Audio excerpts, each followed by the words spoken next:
Hello friends, myself Ajay Eknath Chaudhary and I have done my B in Mechanical Engineering. Today's date is 12th January 2022 and today's topic is multi-threading. So, what is multi-threading? Java is a multi-threading programming language which means we can develop multi-threaded program using Java. A multi-threaded program contains two or more parts that run concurrently, and each part can handle a different task at the same time, making optimal use of valuable resources, especially when your computer has multiple CPUs. By definitions, multitasking is when multiprocessors share common processing resources such as CPU.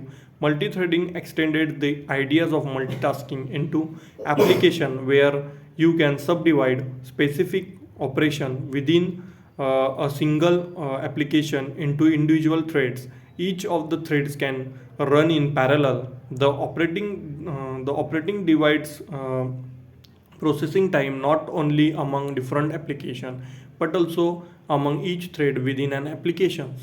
Multi-threaded enables you to write in the way where multiple activities can be concurrently in the same program. Life cycle of a thread is a thread goes through various stages in its life cycle. For example, a thread is born, started, run, and dies. The following explanation will show you about the stages of life cycle of threads. First one, new. In new, there is a thread begin its life cycle in the new state. It remains in this state until the program start the thread. It is also referred to as a born thread. Second one is a runnable. Runnable, after a newly born thread it started, it's become runnable when it started, and a thread in this state is considered to be incoasting its stack. Third one is waiting. Sometimes a thread transition to the waiting state while the thread waits for another thread to perform a task. So when another thread singles the waiting thread, it continue to executing. Third one is time. Next is timed waiting. Timed waiting. A runnable thread can entire time waiting state for a specified intervals of time. A thread this transition back to runnable state when time interval expires or when events is it waiting for occurrence. Terminated dead.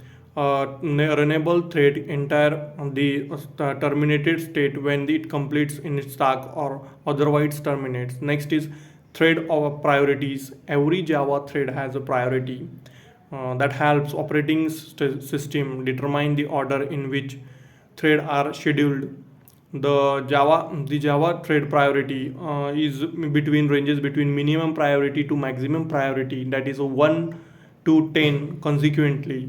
By default, every thread is given in normally priority, that is 1 to constant of 5. Threads with higher priority are more important to the program and should be allocated processor time before low priority threads. However, thread priority cannot guarantee the order in which thread execute and very much platform independent. Next is what is the creating of thread by implementing a runnable interfaces.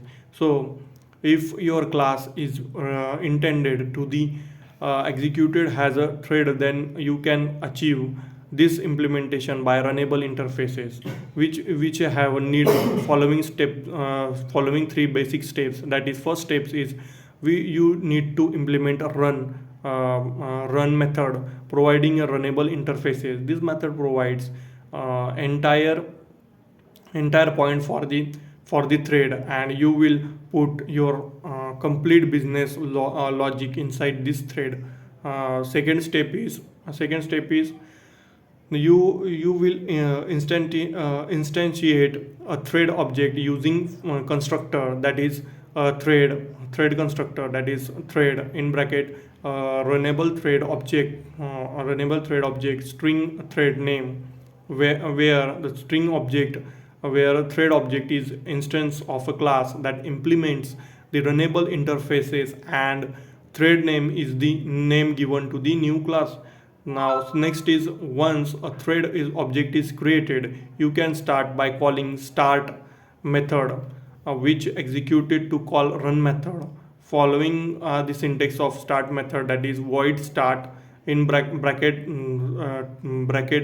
close semicolon public void start bracket double bracket, start the thread in separate path of execution, then invoke the run methods on this thread object. Public void run if this thread object was instantiated using a separate runnable target. The run method is evoked on the runnable object. These are the all about the multiple threading specification. Multiple threading is an operation which gives user facility to perform a task more than one from a given get name or given object threads. It can be used by final keyword, try catch methods, final method. These three methods are connected to the multiple thread operations. So that are the today's topic we have discussed today. Thank you for watching my video.